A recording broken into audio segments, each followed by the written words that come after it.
우리 하나님의 말씀 시편 104편 16절에서 24절까지 말씀입니다. 자, 우리 성도님들 한 주간 평안하셨습니까? 예. 늘 감사하며 사셨습니까? 예. 감사합니다. 우리 지난 주간도 우리의 삶을 인도해 주시고 또 사랑을 베풀어 주신 주님의 은총을 기억하면서 마음과 뜻을 다해 성삼위 하나님을 예배하십시다.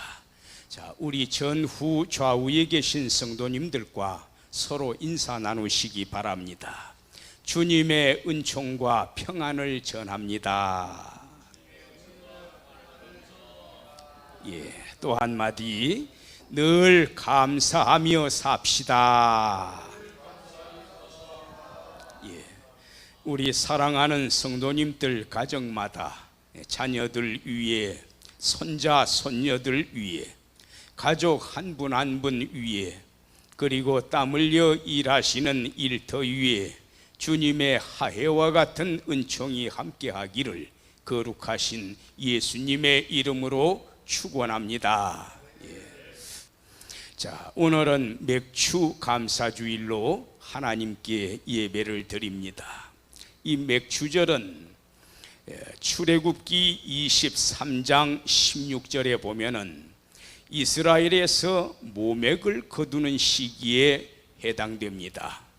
맥주절을 지키라. 이는 내가 수고하여 밭에 뿌린 것에 첫 열매를 거둠이니라. 하나님께서 은혜를 베푸시고 봄철에 모맥을 거두게 해주셨다는 의미로 보리 맥자를 써서 맥주절이라 했습니다. 또 출애굽기 34장 22절에는 모맥을 거둬들이는 것이 연간 첫 수확에 해당이 되기 때문에 그 의미를 살려서 처음 초자 열매 실자를 써서 초실절이라고도 했습니다. 맥주절에 초실절을 지키고, 그래서 맥주절은 연중 처음 초자 열매 실자 첫 곡식을 추수할 수 있도록 은혜를 주신 하나님께 감사하면서 지키는 명절입니다. 자, 저는 성도님들이 또 그리고 우리 신학생분들이 모두 다 부지런하시고 최선을 다하시고 또 열정적으로 섬기시는 모습을 뵈면서 많은 것을 배우고 있습니다. 참으로 성실한 삶을 살고 계십니다. 그런데 안타까운 것은 금년에는 예전에 비해 그리 표정이 밝지 못하신 것 같습니다. 코로나 여파로 인해서 일자리가 불안하고 혹은 수입이 줄어들고 모두들 힘들어 하시는 모습을 지켜보면서 오늘 맥주 감사주일에는 우리에게는 부요하신 주님이 계시지 않습니까? 이 주제로 말씀을 전하고자 합니다. 학장님과 대화를 좀 나누다 보면은 특히 경제적으로 어려우실 때 종종 이런 말씀을 하십니다.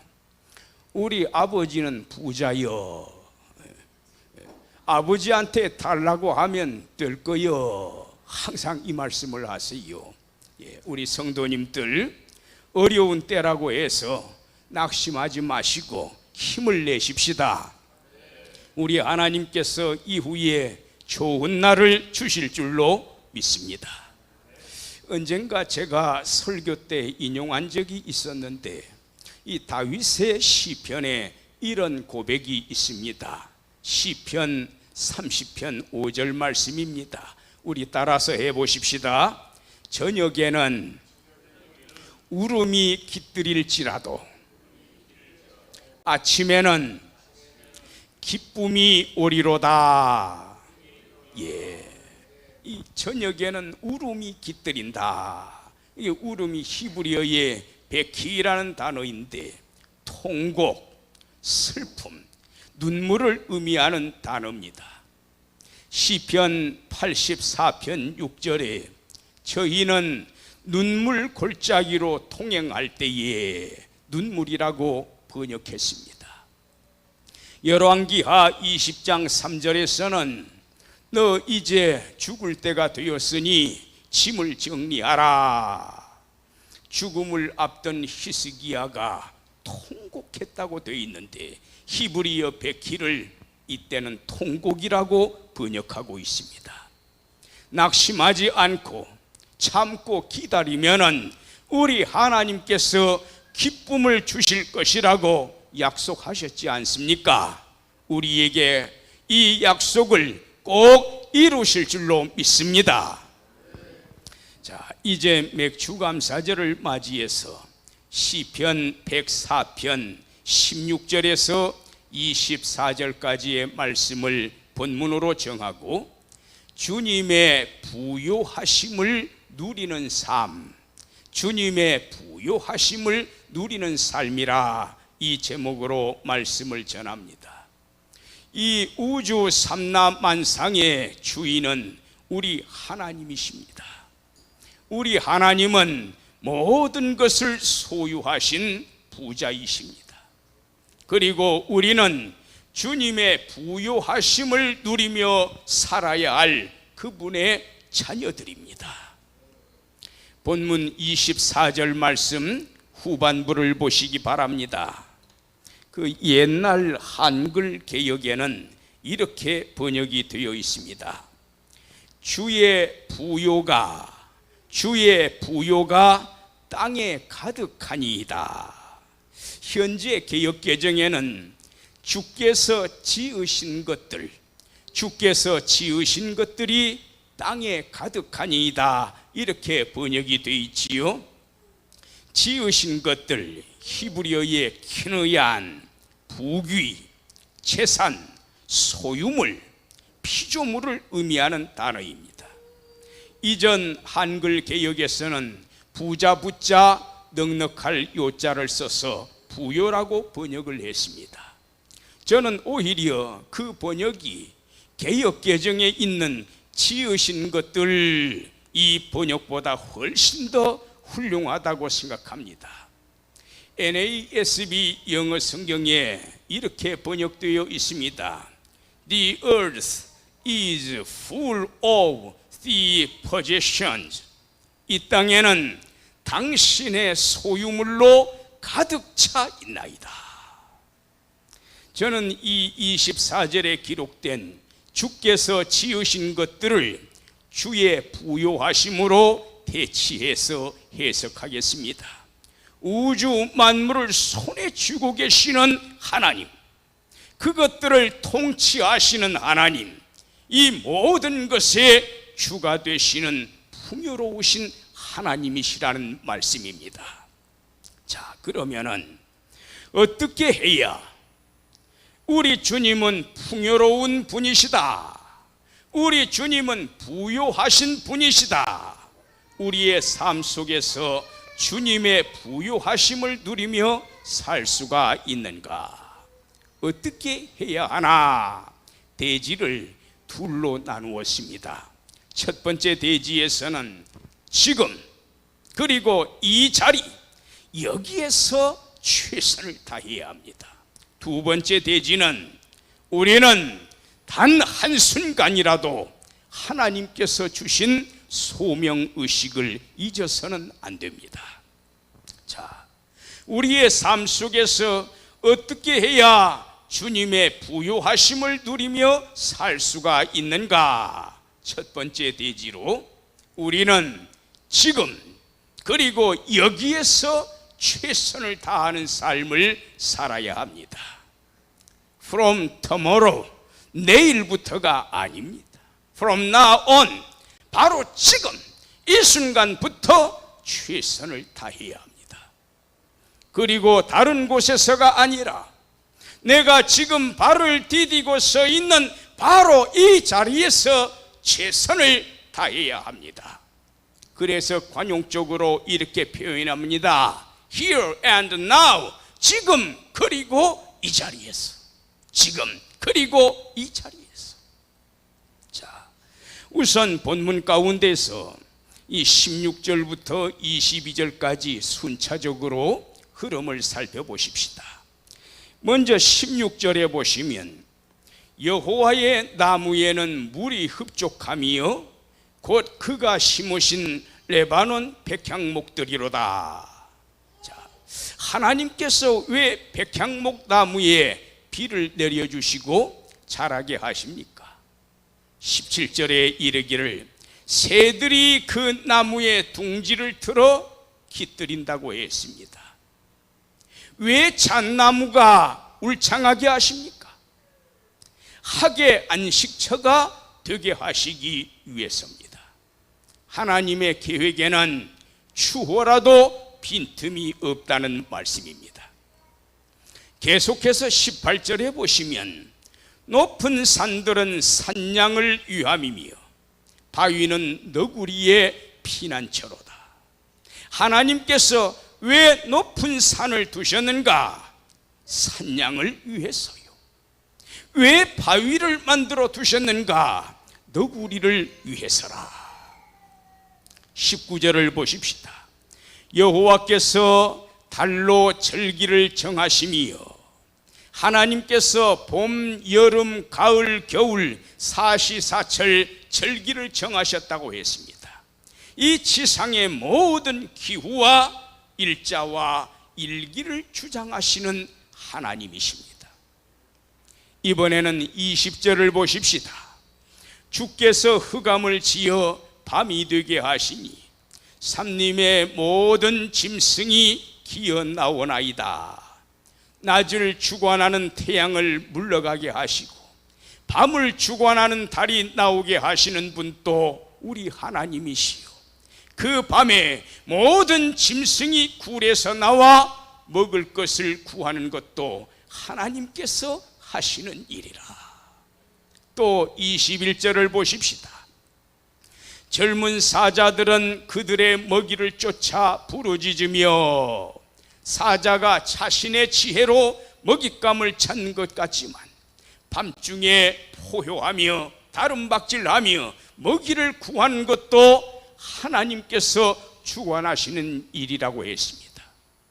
또 22절에 이르기를 해가 돋으면 물러가서 그 굴 속에 눕고 밤새 먹이를 구하던 사자가 아침이 되어 자기 집으로 되돌아가는 것, 이 또한 하나님께서 주장하시는 일이라.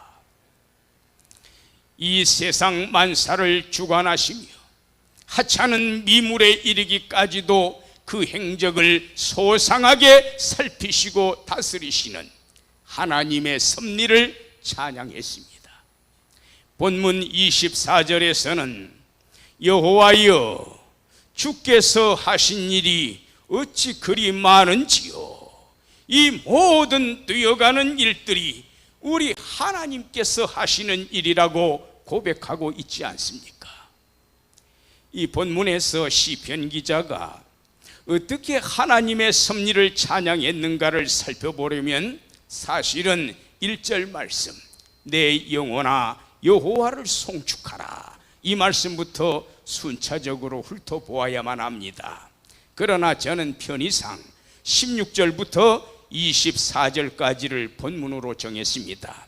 간략하게나마 살펴봤듯이 우리는 16절부터 22절까지의 말씀만 보더라도 만물을 지으신 우리 하나님께서 이 세상 만사를 어떻게 주관해 나가시는가를 마음 깊은 곳으로부터 고백할 수가 있습니다. 자, 그러면 백향목과 잣나무에게도 할 일을 주셨고 높은 산에게도 할 일을 주셨고 바위에게도 할 일을 주셨고 낮에 태양에게도 할 일을 주셨고 밤에 달에게도 할 일을 주셨고 크고 작은 각종 짐승에게도 할 일을 주시었고 젊은 사자에게도 할 일을 주셨는데 하나님께서는 우리 인생에게 어떤 과업을 주셨는가? 23절을 보시기 바랍니다. 사람은 나와서 일하며 저녁까지 수고하는도다. 사람은 나와서 일을 한다. 포야할 일 혹은 일할 노자, 움직일 동자, 부지런히 움직여 노동을 한다는 히브리어입니다. 저녁까지 수고하는도다. 이 수고라는 단어가 아브다흐, 일 혹은 맞들 직자, 힘쓸 무자, 직무, 사업 혹은 도구를 뜻하는 단어입니다. 자, 여기에 호미라고 하는 한 도구가 있다고 생각합시다. 농부의 손에 호미가 들려 있습니다. 농부는 하루 종일 그 호미를 움직여 가면서 김을 맵니다. 1년, 2년, 10년 호미의 날끝이 닳아졌습니다. 쇠가 닳아져서 반들반들하게 됐습니다. 이처럼 우리 인간은 비유컨대 하나님의 손에 쥐어진 도구 호미와도 같다는 것입니다. 한마디로 하나님께서 우리 인간을 지으시고 열심히 일하도록 과업을 주셨다는 말씀입니다. 구약시대는 대부분 농경사회였습니다. 아마도 이 시편을 쓴 기자는 농토에서 구슬땀을 흘리는 농부의 모습을 연상하면서 노동하며 수고하는도다, 일하며 수고하는도다, 이 말씀을 기록했을 것입니다. 그런데 저는 이 문장을 묵상하면서 이런 의미를 생각해 보았습니다. 우리 하나님께서는 언제 우리가 일하기를 원하시는가? 그리고 우리 하나님께서는 우리가 어디에서 일하기를 원하시는가? 구약시대에 하나님께서는 이스라엘 백성들에게 일할 수 있는 농토를 주셨고 그곳에서 일하게 하셨습니다. 그리고 아침부터 저녁까지 주어진 시간에 땀 흘려 일할 것을 명령하셨습니다. 솔로몬은 전도서 9장에서 하나님께서 우리에게 허락하신 이 지상의 삶이 얼마나 소중한가를 이렇게 말씀합니다. 전도서 9장 10절에 기록된 솔로몬의 권면입니다. 무릇 내 손이 일을 얻는 대로 힘을 다하여 할지어다. 내가 장차 들어갈 수월에는 일도 없고 계획도 없고 지식도 없고 지혜도 없음이니라. 무릇 내 손이 일을 당하는 대로 힘을 다하라고 했지요. 일을 당하는 대로 어디에서 말입니까? 죽어서 묻힐 수월 무덤 속이 아닙니다. 바로 이 땅 위에서, 이 자리에서. 또 언제 그렇게 하라고 했습니까? 내 손이 이를 만나는 대로 바로 지금 이 순간입니다. 여러분, 사람이 죽어 무덤 속에 들어가면 기껏해야 한 줌의 흙에 불과합니다. 아무리 공중에 나는 새를 떨어뜨릴 만한 권문새가라 할지라도, 산천초목을 떨게 하는 영웅호걸이라 할지라도 무덤 속에 들어간 이후에는 살아생전 이 지상에서의 모든 공적인 삶은 그것으로 끝이 납니다. 중요한 것은 현재 내가 살아있는 동안에, 바로 지금 이 순간에, 그리고 지금 내가 살아 숨쉬는 이 자리에서 무슨 일을 하든지 간에 힘을 다해 감당해야 한다는 말씀입니다. 시편 6편에 보면 이 다윗 왕이 중병에 걸려 사경을 헤매는 장면이 있습니다. 이렇게 목숨이 경각에 달려 있을 때 이 다윗은 하나님께 기도합니다. 병을 고쳐달라고 간절히 기도합니다.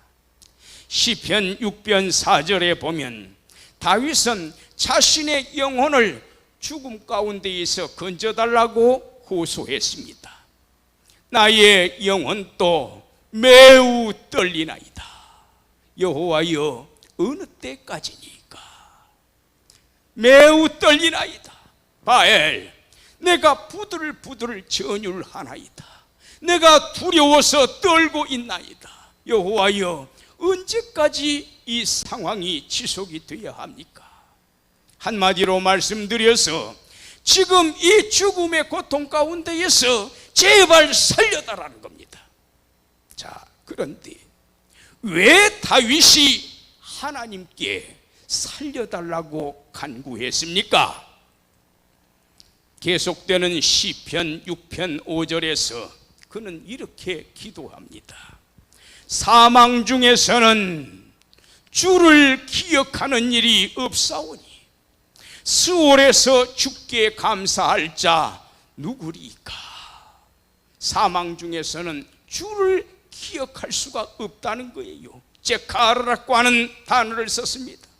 잊지 아니하고 늘 가슴속에 저장하면서 회상한다는 뜻입니다. 하나님, 내가 지금 이 병 때문에 이대로 눈을 감아버리게 되면 죽은 이후에 이 세상 사람들이 쳐다보는 앞에서 내가 어떻게 주님을 찬송할 수가 있겠습니까? 간증할 수가 있겠습니까? 하나님의 은총을 회상하며 입을 벌려 증거할 수가 있겠습니까? 수월에서 한 줌의 흙으로 돌아갈 무덤 속에서 주께 감사할 자가 누구리까? 무덤 속에 죽어있는 몸이 입을 열어 하나님께 감사할 수 있습니까? 오직 내가 살아있는 지금 이 순간에 주님을 찬송할 수가 있고 입을 벌려 감사를 아뢰 수가 있다는 말씀입니다. 그래서 살려달라고 했습니다. 여러분, 다윗이 그저 오래 살고 싶은 욕망 때문에 무병장수하고 싶어서 더 왕의 보좌에 앉아 권세를 누리고 싶어서 살려달라고 하나님께 기도했습니까? 그렇지 않습니다. 하나님, 내가 만일 이대로 죽게 된다면 내가 어찌 이 지상에서 모든 백성들이 쳐다보는 가운데 입을 열어 하나님을 찬송할 수가 있겠나이까? 부디 지금 내가 살고 있는 이 땅 위에서 내 생명을 더 연장시켜 주셔서 내가 살아 생전에 지금 이 순간에 좀 더 감사하며 일할 수 있게 해달라는 겁니다. 성도 여러분, 바로 지금 이 시간입니다. 미루지 마십시오. 내일부터가 아닙니다. 내가 살아있는 이 시간, 내가 호흡을 하고 있는 바로 이 시간입니다. 그리고 다른 장소를 쳐다보지 마십시오. 내가 일할 장소는 지금 내가 발을 디디고 서 있는 바로 이곳 이 자리인 것입니다. 우리 따라서 해보십시다. 지금, 그리고 여기에서 열심히 일합시다. 예, 사랑하는 성도 여러분, 금년에 어려운 일 많다고, 수입이 줄었다고, 도무지 내 뜻과 포부를 펼칠 수가 없다고, 웃을 수가 없다고 포기하지 마시기 바랍니다. 어려운 가운데서도 최선을 다하시기 바랍니다. 언제요? 바로 지금입니다. 어디서요? 바로 내가 서 있는 내 논과 밭에서, 내 삶의 현장에서 최선을 다해야 합니다. 이것이 하나님께서 우리 인생에게 명하신 과업이요, 하나님의 부요를 누릴 수 있는 최선의 삶입니다. 23절 말씀 우리 따라서 해보십시다. 사람은 나와서 일하며 저녁까지 수고하는도다. 예. 자, 우리는 우리 삶 속에서 어떻게 해야 주님의 부요하심을 누리며 살 수가 있는가? 두 번째 대지입니다. 우리가 수행하는 일에 대해서 소명의식을 가져야 합니다. 본문 24절 보십시다. 여호와여, 주께서 하신 일이 어찌 그리 많은지요. 주께서 지혜로 그들을 다 지으셨으니 주께서 지으신 것들이 땅에 가득하니이다. 예. 주께서 하신 일이 어찌 그리 많습니까? 자, 16절하고 17절에 백향목 나무를 만드시고 부르셔서 소명을 주셨습니다. 백향목아, 너는 새들이 깃들이고 둥지를 트는 안식처가 되거라. 잣나무에게는 학의 쉼터가 되거라. 18절에 높은 산을 만드시고 부르셔서 높은 산아, 너는 산양의 휴식처가 되거라. 적절하게 소임을 주셨습니다. 바위를 만드시고서 그 바위를 부르십니다. 바위돌아, 너는 너구리의 피난처가 되거라. 사명을 주셨어요. 19절 보십시오. 절기를 정하셔서 태양과 달로 하여금 그 역할을 감당하게 하신 하나님. 20절에 모든 짐승을 지으시고 불러서 부지런히 먹이를 찾게 하시는 하나님. 21절과 22절에 젊은 사자를 지으시고 불러서 활동하게 하시는 하나님. 23절에 우리 인생을 지으시고 노동하며 수고하게 하시는 하나님. 이게 바로 24절에서 말하는 주님께서 하신 일들입니다.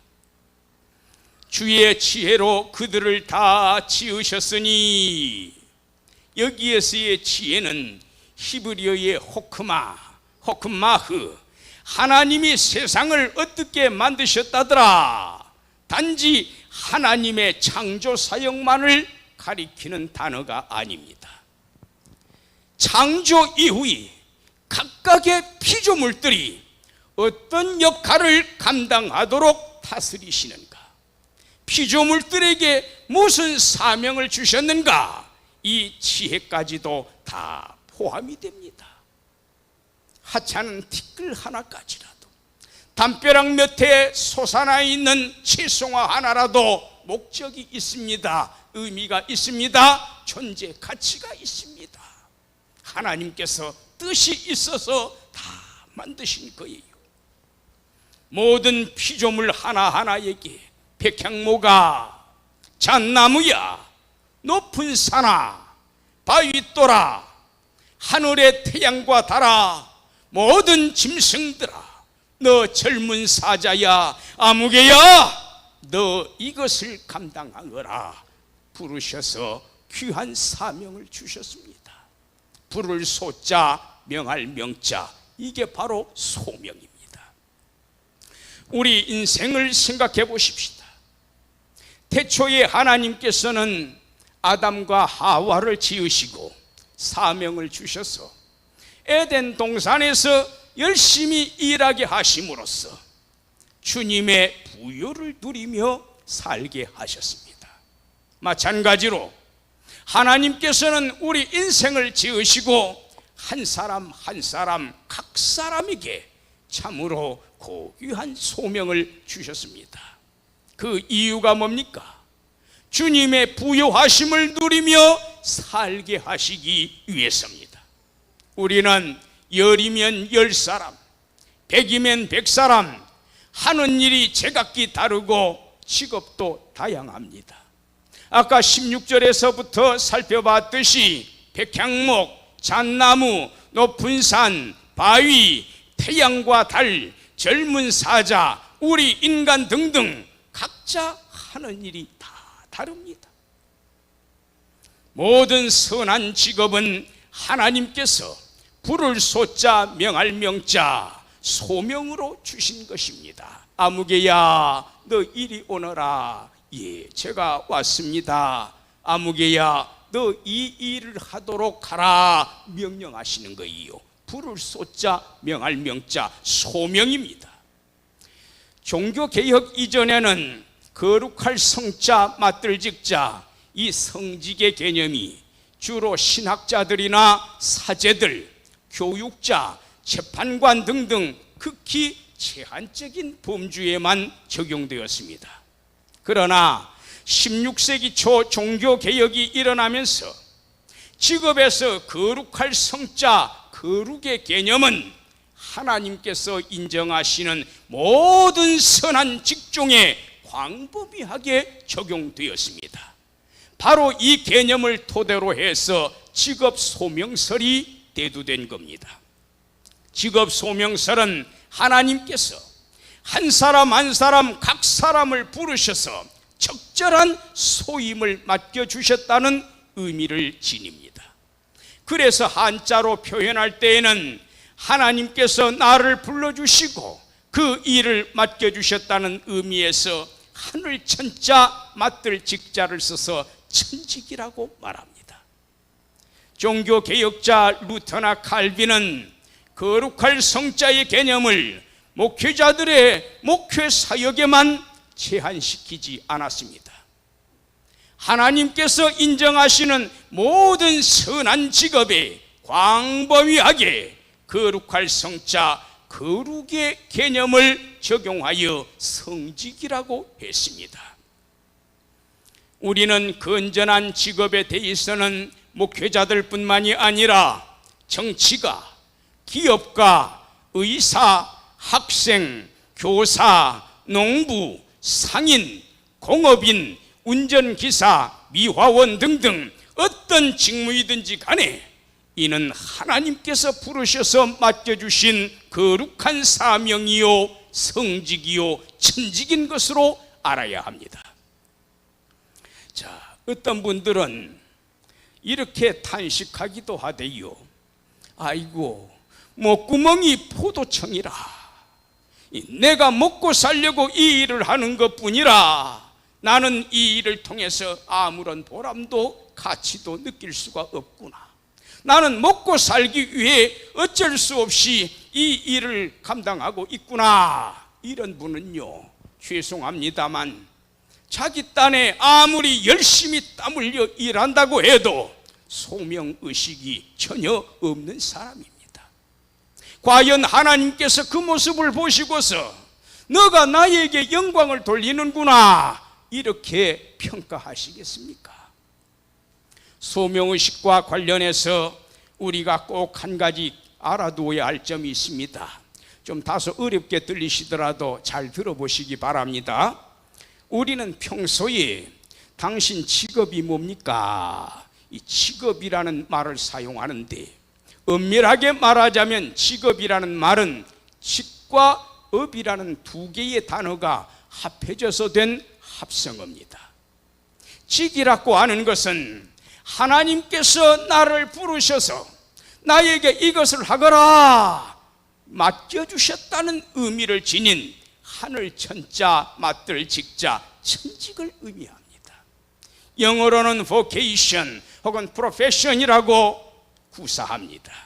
반면에 업이라고 하는 말은 직업의 업입니다. 업이라고 하는 말은 내가 먹고 살기 위해서 돈벌이를 위해 마지못해 이 일을 한다 이런 뜻을 지닙니다.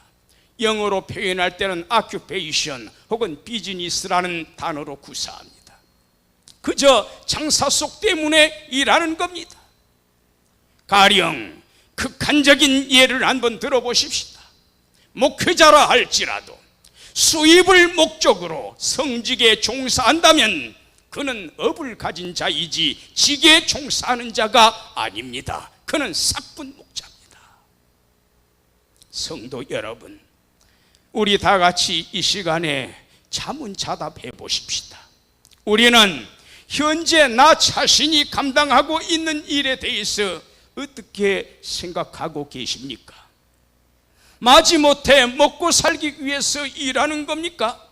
아니면 하나님께서 내게 주신 소중한 사명이기에 감사하고 기뻐하는 마음으로 일하고 계십니까? 생각해 보십시오. 만일에 16절 말씀에서 백향목이 하나님 나는 울창하게 자라고 싶지 않습니다. 새들이 깃들이고 둥지 트는 일을 싫어한다면, 잣나무가 학을 거부한다면, 18절 말씀에서 높은 산들이 하나님 나는 실소이다, 산양의 보금자리가 되기를 싫어하고, 또 바위가 너구리의 피난처가 되기를 싫어한다면, 20절에 삼림의 짐승들이 피곤하다고 밤중에 나오지 않는다면, 21절에 젊은 사자가 사냥을 게을리한다면, 23절에 우리 인간이 하나님 나는 통 일할 생각이 없습니다, 두 손을 가슴 위에 올려놓고 좀 더 자자, 좀 더 졸자, 땀 흘려 일하기를 거절한다면 어떻게 소명의식을 말할 수 있겠으며, 하늘 천자 맞들 찍자 천직을 논할 수가 있겠습니까? 오늘 읽지는 않았지만은 31절에 분명하게 말씀합니다. 여호와의 영광이 영원히 계속할지니요, 여호와는 자신께서 행하시는 일들로 말미암아 즐거워하시리로다, 이렇게 기록되어 있지요. 하나님께서 맡겨주신 대로 모든 피조물들이 부지런히 일할 때에 우리 하나님께서 기뻐하시고 온 천하에 영원토록 당신의 영광을 선포하신다는 말씀입니다. 우리가 하나님께서 부르셔서 맡겨주셨음에도 불구하고 싫어하고 거절하고 거역을 한다면 하나님의 영광을 가리게 됩니다. 저는 우리 성도님들께서 지금 수행하고 계시는 일들에 대해서 소명의식을 굳건하게 부여잡으시기를 예수님의 이름으로 축원합니다. 그렇습니다. 우리는 주님께서 무슨 일을 맡겨주셨든지 간에 그 일에 충성해야 하고 철저한 소명의식으로 최선을 다해야 합니다. 이제 말씀을 맺습니다. 사랑하는 성도 여러분, 우리가 어떤 일을 하고 있든지 간에 하나님께서 선하게 여기시는 직업이라면 그 일을 통하여 꾸준히 하나님께 감사와 영광과 찬송을 돌려야 합니다. 내가 직장에 나가서 일하는 거, 열심히 일하는 거, 하나님 주신 소명대로 일하는 거 세상 일 아닙니다. 그 일 또한 하나님의 일인 것입니다. 학생이 학교에 가서 하나님 오늘 또 호흡하게 해주셔서 감사하고, 힘을 주셔서 감사하고, 등교할 수 있게 해주셔서 감사하고, 선생님 만나게 해주신 거 감사하고, 오늘 열심히 공부하게 해주세요. 그 학생이 학교에서 열심히 공부한다면 그 또한 세상 일이 아니요 하나님의 일인 것입니다. 무슨 일을 하시든 좀 부진하시더라도, 수입이 예전보다 모자라도, 하시는 일이 힘드시더라도 소명의식을 놓쳐서는 안 됩니다. 내가 하고 있는 일이 하나님께서 나를 부르셔서 맡겨주신 천직이요 성직이라는 이 사실을 한순간 또 잊어서는 아니 됩니다. 소명의식을 귀히 여기는 성도는 수입에 연연하기보다는 가치와 보람을 추구하고 궁극적으로는 우리 하나님께 영광을 돌리고자 합니다. 우리가 소명의식을 부여잡을 때 우리는 이 땅 위에서 주님의 부요하심을 누리며 살 수 있습니다. 지금 너무나도 힘든 때, 오늘 내일 모레 길거리 지날 때마다 한 집 한 집 문을 닫는 가게들이 늘어가는 때, 맥주절을 맞이한 우리 성도님들의 고통을 염두에 두고서 오늘 말씀을 음미해 보았습니다. 우리 성도님들 낙심하지 마시고 다 같이 힘을 내십시다. 지금 그리고 여기에서 다시금 우리 소명의식을 굳건하게 붙드십시다. 그리하여 삶 속에서 우리 주님의 부요하심을 누리며 열심히 살아가시기를 거룩하신 예수님의 이름으로 축원합니다. 기도하십시다.